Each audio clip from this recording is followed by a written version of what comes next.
What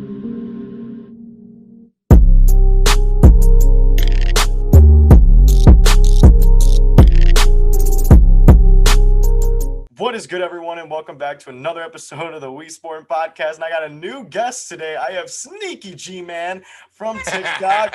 If you guys can't tell, he's a big Giants fan. You're probably wondering, how can a Washington and a Giants fan collab right now? But guess what? We're making it happen. We're making it happen because Dallas fans are not around. So that's the best part about it all. Sneaky, how you doing today, man? So true. I'm good. And, before I get started, ladies and gentlemen, it's your boy, Stefan, a.k.a. SneakyG, man. What's going on, everybody? Hope y'all doing well.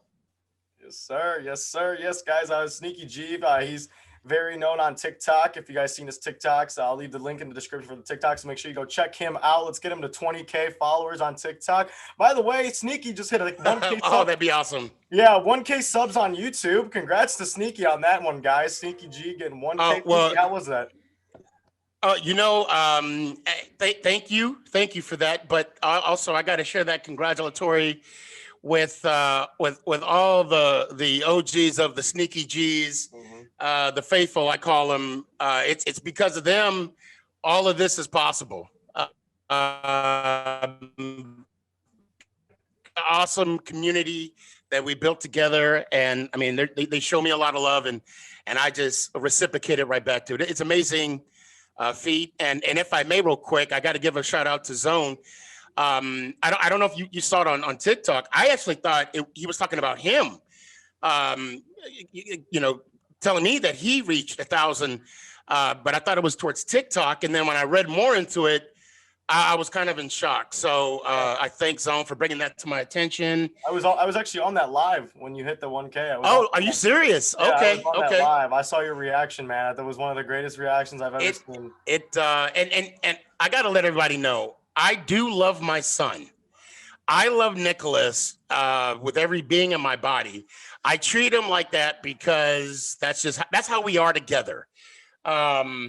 But yeah, when I yelled at him, look it up, it was all out of love, and it was a great moment. It was an epic moment for phenomenal. This channel actually is about to hit 100 subs, so if we can get to 100 subs, that'd be great. Be a big milestone for us. I will help you. Myself and hopefully the community will help you as much, and well, enough of the introduction. Let's get into the questions. So I do have a lot of questions for Sneaky because he is a diehard Giants fan. If we haven't known already, if you see the background, you see everything. He's a big Giants fan. I need to upgrade my Washington wall. You see, there's so much behind. But yeah, let's get it started. So first question I do have for you. I don't know if you did see this. Adoree Jackson just signed. Yes, sir. What are your thoughts on that after being, playing for Tennessee, having a bad couple of years due to injury? And how do you think the Giants played this off 3 year, $39 million? Well, to be fair, I'm excited. I'm excited for this opportunity. We did need a number. I hate to say a number 2, but we did need someone to complement Bradbury. He's a physical corner. Yeah, he was plagued with injuries. But hopefully, when he comes with us, those injury issues will be solved. And injuries are part of the game. And you can't cap a player because of those injuries. So, and I'm more of a positive mind, positive juju. So I believe he's going to come here, do some good things, and even improve our defense more so. Yeah, very true. The Giants did finish with a very good defense last year, finishing very strong within the top 15 defense, I believe, in the league, which is very good for them. And adding someone like Adoree Jackson with the type of experience he has in the league, that's going to be very good. Now, if I'm not mistaken, I think we finished top 10 in points or points allowed. If I'm not mistaken. Okay, I did not know that, but thank you for that. Actually, for the people who did not know, Giants finished top 10 in points, in the year. Now let's go to the next question here. Now, the next question is more of a little bit of a controversial one to me personally, but I have no room to talk about quarterbacks. Daniel Jones. What are we thinking about Daniel Jones? Yes. Is he the answer? Is he the guy you're going to see in the Super Bowl? Danny Dimes, what's up? Yes, sir. He's gonna do it.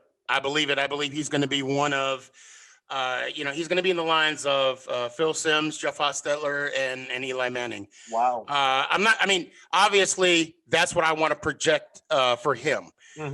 He does have some issues he needs to correct, the fumbles, But I think the fumbles will solve themselves, and also the alarm clock that he needs to improve in the pocket. Right. And I preach this to everybody that has spoke to me about Danny Dimes. The man has been unlucky, I'll say, in the first 2 years of his NFL career. And Gettleman said it best, in his, State of the Giants speech. The guy's been in the league for 2 years, just 2 years. And even digging the weeds even more, this is his first full year of being a starter, the actual starter. Yeah, very and with COVID, with people opting out, he didn't have the offseason that he needed to gel with Garrett. He didn't have one play with his full cast, Shep, Tate, Barkley, and Slayton. So, he had some chemistry issues. Well, I don't want to say, I'm sorry. I don't want to say chemistry issues, but there wasn't enough built to right. Well, yeah. and also this was his second year in the NFL in a second system. Yeah. So I'm glad that Garrett didn't get a head coaching job. If he hears this, I hope Garrett knows I say that in love, because I want to see Jones progress, and I want him to see move forward in the NFL, and having a familiarity with Garrett's system, it's only going to benefit him. Yeah, very true. I mean, you're not wrong about any of those things at all whatsoever. I mean, it's a new system. No guy can perform that good in a first system unless your name is Tom Brady, obviously. But other than that, though, I do believe. Right. Other than that, Daniel has time. Yeah, he has all the time in the world. And not as much time as Haskins got, but hopefully the Jones can stick around longer than Haskins did. Well, and a lot of Giants fans were on the Haskins on the Haskins train, which is understandable. I actually wanted to go to defense when we drafted Jones, but actually, and it was funny. Someone mentioned to me about 30 minutes before the draft, they were like, "Don't be surprised if they go quarterback." And I'm like, we got Eli. Why would they want to do that? And then the call came. So I was surprised, but not really surprised. Of course. But I'm really excited for the future. Yeah, Go ahead. I'm sorry. Who wouldn't be excited for the future of Danny Dimes? Now, I guess my next question, and I know this is a little controversial amongst Giants fans. I've been seeing it all over Twitter. So I see a lot of happy fans. I see a lot of disappointed fans. Leonard Williams, a 3-year, $63 million contract with the Giants with a $45 million guaranteed. What do you think, Sneaky man? What's going on with what are you on the Leonard Williams idea right now? If I could quote KGB on Rounders, I don't know if you've ever seen that movie Rounders. Yeah, I think I have. Yeah, I highly recommend it. It's a Texas Hold'em movie. Pay that man his money. Look, 12 and a half sacks.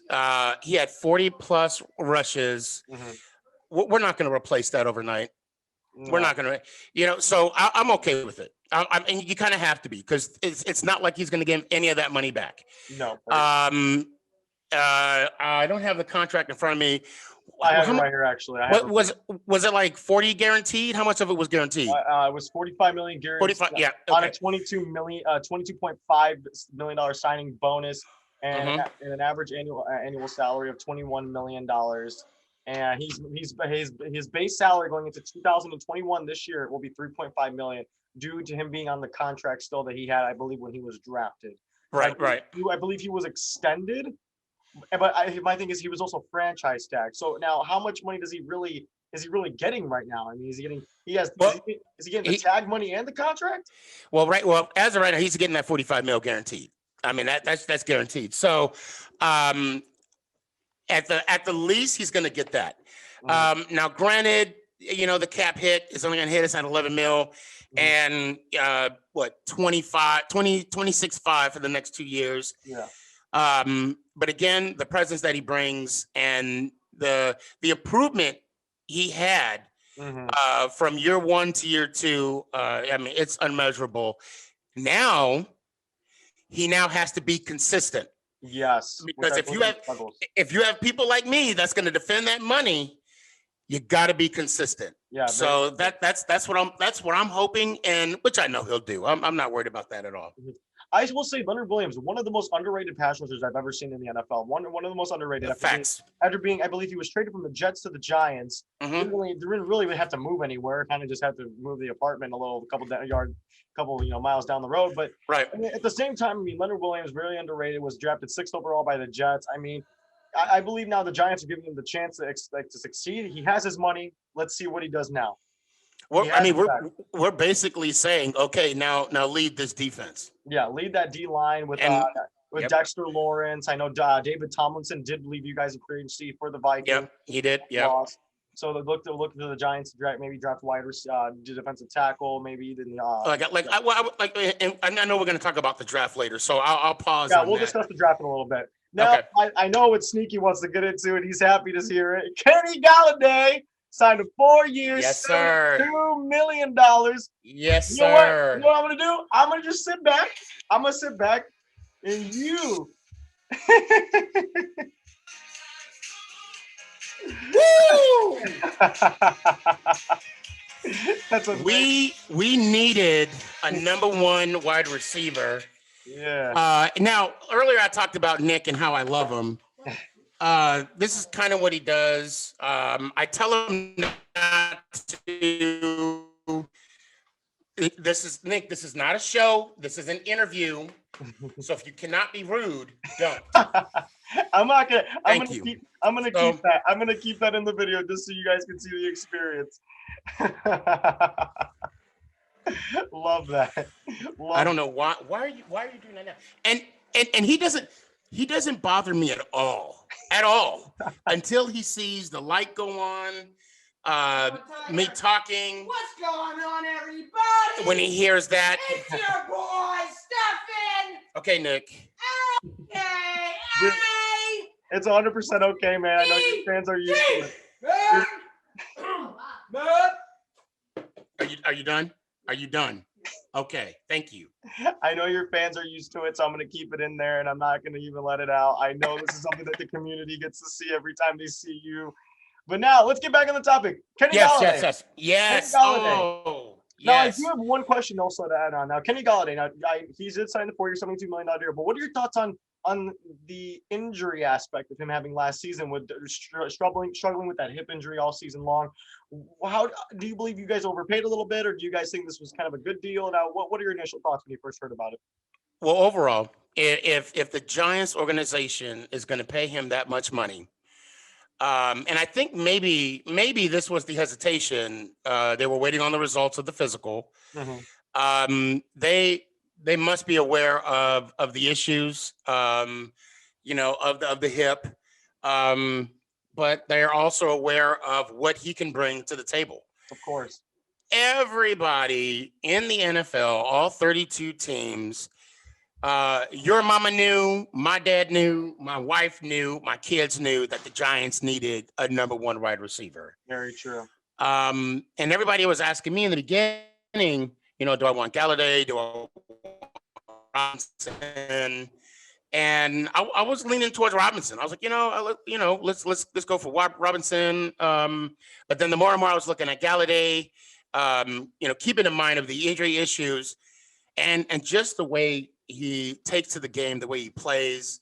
I was on the Golladay train. And of course I was asked, do I wanted to go wide receiver in the draft? And I said, well, it depends on how we do a free agency. So now that we got our number 1 receiver, and when I heard his press conference, after he said he wants to help Danny Jones grow, I'm sold.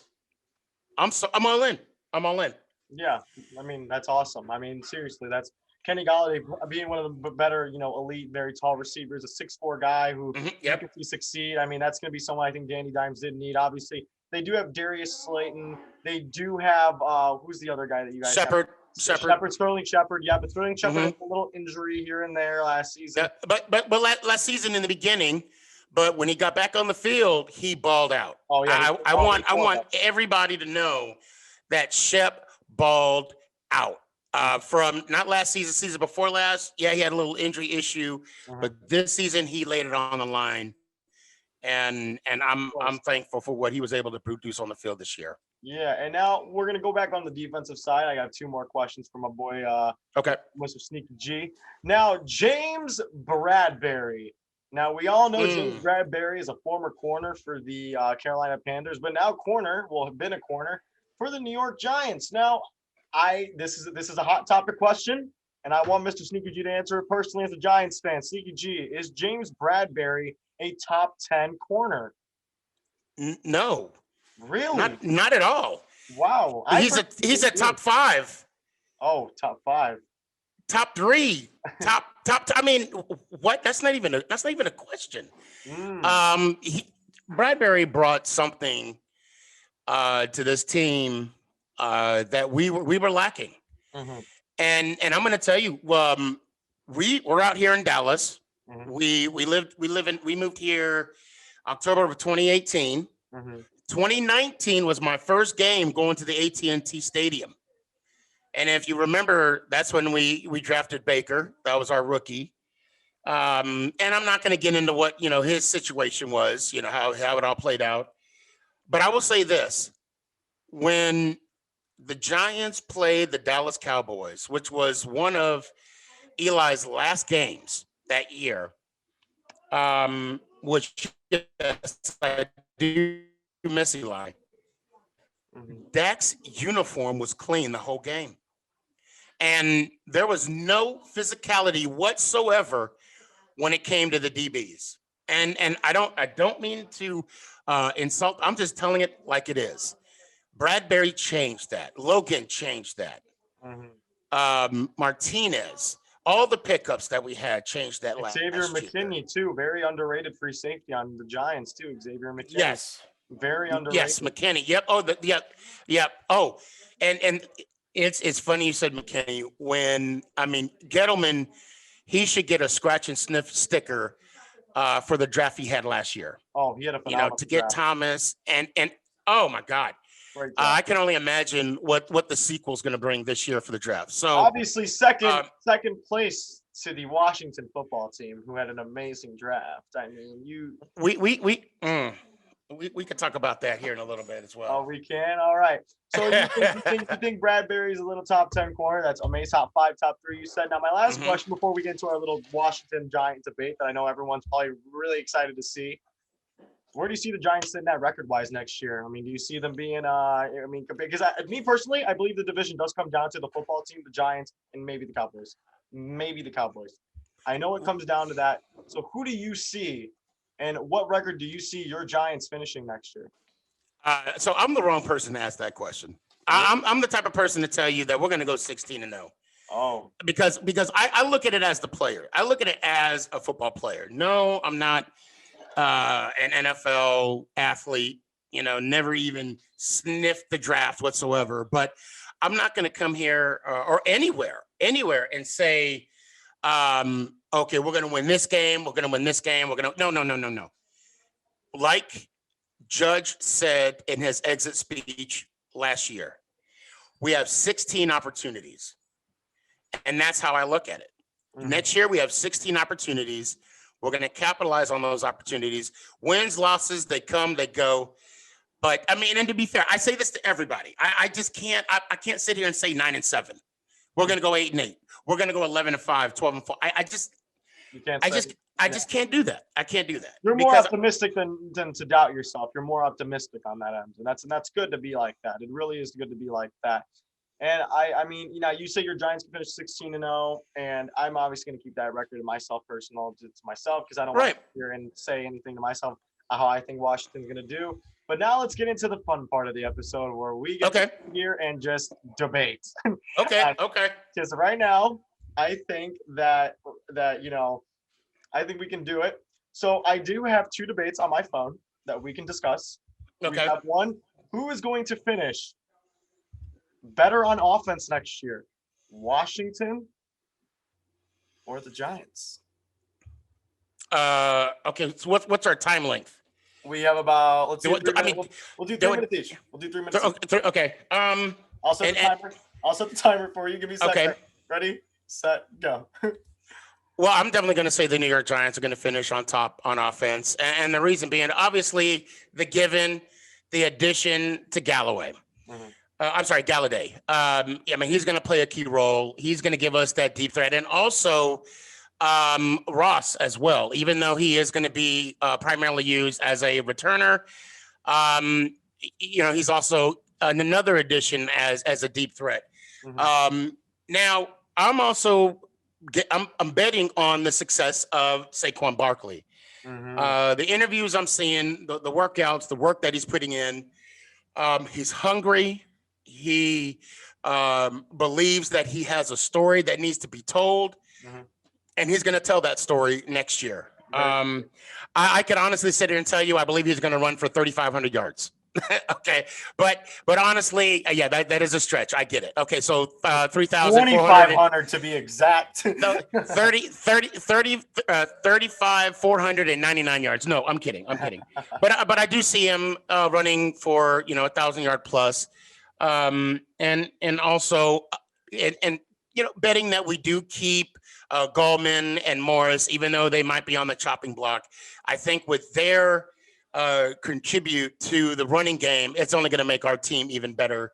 And with the improvement of Daniel Jones, knowing that the people are talking about the fumbles, people are talking about the turnovers, and his understanding of the offense, Garrett's offense will only benefit him.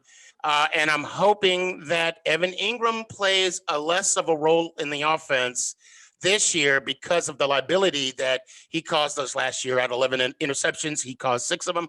So I think if you minimize that with the addition of Kyle Rudolph and his playmaking ability, that's only going to improve us even more. And like I said about Shep earlier, I mean, if he can just continue what he has produced from last year to this year, I think that's going to speak volumes. Slayton, obviously, Slayton's going to grow into the offense. And of offensive line is improving, although we may, have some holes of Zertz being, released. Gettleman has something up his sleeve. I would be surprised if he grabbed a lineman in the draft. And I think what benefits us than the football team is we know who our quarterback is. We know who he is. We know what he's capable of doing. And even though, you guys have the signing of Fitzpatrick, uh, you know, I'll just let that be. And okay, time. Good. right. I didn't even think I was going to fill the full 3 minutes. I'll be honest. And I like to talk too. You did. And I'm going to just, before we end this video off, I'm going to give my description of how I feel about Washington. Now, here's the thing. You did mention Fitzpatrick. You did mention Fitzmagic. Mm-hmm. Last year, Fitzmagic went for 2,000 yards, 13 touchdowns, and 8 interceptions, with being that kind of being a little but for being on, the Dolphins offense, which back then the offense was a little rocky. It was a little rocky, that offense. Right. The number one receiver being Devontae Parker, and having, Jerry and Grant, I don't even know who the guy, the Grant guy, a little small dude who can run fast. Right. Then having a mixed up at running back, Mike Gesicki being in and out all season. I think with Fitzpatrick being on Washington, he's going to have great things. He's going to have Logan Thomas healthy and ready to go. Jeremy Sprinkle, Terry McLaurin. He's going to have a new Curtis Samuel being added as well. I think with in the draft too. Do I think we're going to go quarterback? I really don't want us to go quarterback. Actually, I'd rather us go offensive line, because if we can build up Taylor Heineke, and Taylor Heineke having an amazing performance against Tom Brady. Now let's just be realistic for a second. Heineke ended up playing better than Patrick Mahomes did in the Super Bowl. Don't even at me. I will continue to say that over and over. At least when Heineke was running around, he was at least getting to the end zone. We all will never forget that big 5-yard leap he had. And it's just, to me personally, I can see, and then plus our rushing game too is increasing as well with Antonio Gibson, J.D. McKissick being the I think led last year in running back touchdowns with a pass catch touchdowns. I think he led the league with that with 5 or 6, which I thought that was really good. I think the only thing we really need to build up now is the O-line. Our defense doesn't need anything. Top two defense in the league. We need to keep Brandon Sheriff and Morgan Moses. I think those are our 2 main guys we got to keep, and hopefully we'll look into the draft, and maybe we'll discuss the draft next time we get hop on here with Sneaky G if he does want to hop on with us next time to talk about the Washington football team, Oh, of the course. Giants. And what our teams are going to do in the draft? That'll maybe be an episode between me and Sneaky. Maybe, who knows if Sneaky's up Yep. for it. But Yeah. yeah, I think we're good to wrap it up here, guys. I think we're okay to wrap things up, right, Sneaky? Yeah. Just let me know when we're just about to wrap it up. Yeah. All right. Well, thank you guys so much for watching as well. I'm going to leave Sneaky stuff in the description below. He is really, he watches TikToks. They're funny. They make me laugh. They make me giggle at times. They make me feel like the Cowboys are as stupid as they think they are. I mean, it's amazing. I love it. We haven't torched Eagles fans. I feel like we have respect for Eagles fans. We're not for Cowboys fans. I feel like that's how the modern day society kind of works. I do hate them less, or do I like them less? However it goes. Yeah, however it goes. Because to be fair, I hate the football team. I hate the Eagles, but I loathe the Cowboys. Oh yeah, no, the Cowboys. Loathe them. Like we're hate, and then there's load. There's like the go to the next room and leave me alone, please. Right. But yeah, no, all right. But thank you guys so much. I'm gonna leave, like I said, Sneaky stuff all in the description. His Instagram, his TikTok, if he has a Facebook, and we'll put that in there too. I don't use Facebook, but Sneaky and MySpace. Don't forget MySpace. Yeah, MySpace. Oh yeah, too. no. MySpace. Oh, and then the Facebook. Remember the Facebook too back then when it was just starting out. The Facebook. Yeah. Yeah, the Facebook. Oh yeah. Well, Sneaky, you said you did want to say something beforehand before we closed out the video today. Did you have something to say? You said. Oh yeah. Well, I appreciate everybody watching. Please. Yeah. I just have one last thing to say. And it's just simple. Let's go Giants. I was waiting for that the whole video. I'm like sitting like, when's he gonna do it? I just want him to do it so bad. And I'm sitting here fanboying. I'm like, please say it. Please say it. And I'm like, when you said, oh, I got one more thing to say, I was like, holy crap, it's about to happen, boys. We're about to land. All right, guys. Well, you heard it from Sneaky. Let's go Giants. Let's go Washington. I hope everyone enjoys the day, and peace.